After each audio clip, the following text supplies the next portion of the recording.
நக்கீரர் சொல்லியிருக்கக்கூடிய திருமுருகாற்றுப்படையில உன்னை ஒழிய ஒரு வழையும் நம்புகளேன்னு சொல்றாரு. இதை விட மந்திரங்கள் இருக்க முடியுமா? ஆனா மக்களுக்கு எளிமையான மந்திரங்களா இது இருக்கு.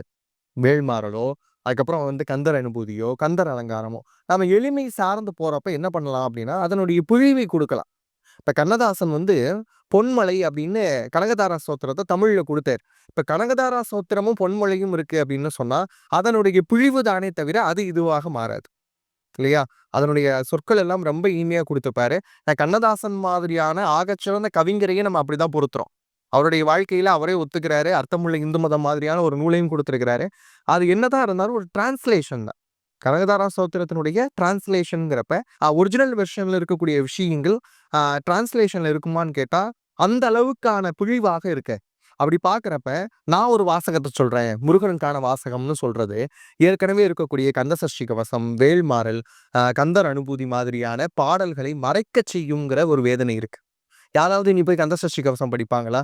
யாராவது கந்தர் அனுபூதி படிப்பாங்களா? கந்தர் அலங்காரம் படிப்பாங்களா?